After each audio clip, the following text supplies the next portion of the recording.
নাউজুবিল্লাহ। কে আপনি? আমার রুমে কি করছেন? আমি সুমন, তোমার হাজবেন্ড। কি? দেখেন না আঙ্কেল, এই ছেলেটা আমার সর্বনাশ করতে আমার রুমে চলে আসছে। হাই মেয়ে, কি আবল তাবল বকো? ও তোমার সর্বনাশ করবে কেন? ও তো তোমার হাজবেন্ড। আমি কি আপনাকে বিয়ে করতে চেয়েছিলাম? জোর করে আমাকে এসে বিয়ে করছেন, আর এখন বলতেছেন ছড়েন চলে যান, এইটা সেটা, এগুলো বললে হইলো নাকি? আমি কি রেস্টুরেন্টে সালাদ মন চাইলে খাইলেন, না মন চাইলে ফালাই দিলেন? আশেপাশে কেউ নেই, এটাই পালানোর সুযোগ। কি ম্যাডাম পালাচ্ছিলেন? আমি জানতাম আপনি পালানোর চেষ্টা করবেন, তাই চুপি চুপি রাতের বেলায় আপনার পায়ে দড়িটা বেঁধে দিছি যাতে পালাই যেতে না পারেন। হ্যালো বাবা।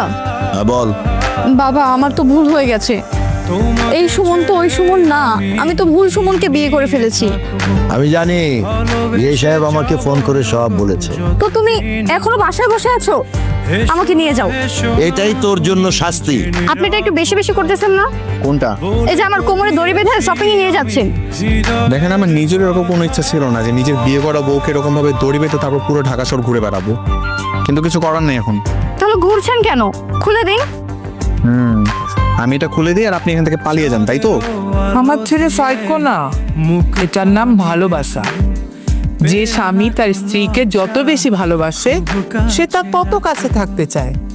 সুমনকে দেখো না, তোমাকে এত ভালোবাসে যে সারাক্ষণ তোমার পাশে থাকতে চায়। আমি কি আপনার সাথে ওয়াশরুমে যাব নাকি? হ্যাঁ যাবেন, সমস্যা কি? না না, সমস্যা আছে, কিন্তু আমি তো আপনাকে একা রেখে যেতে পারবো না, আপনি তো পালাবেন। আরে আমি কেন পালাবো? আমি তো আপনার কোর্স মেনে গেছি। এটা কাজ করেন, এই দড়িটা আমার কাছে দেন, আপনি আপনার কাজ সেরে আসেন, আমি এখানেই আছি। বাবা বুঝতেছ না কেন? আমি আসল সুমনকে ভালোবাসি, ওই সুমনকে না। আমি ওর সাথে সংসার করতে পারবো না। তো আমিও তো অনেক মেয়েকে ভালোবাসতাম, কিন্তু বিয়ে তো করেছি তোর মাকে।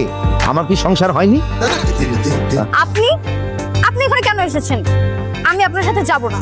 আচ্ছা জামাই বাবাজি, ও পালালো কিভাবে?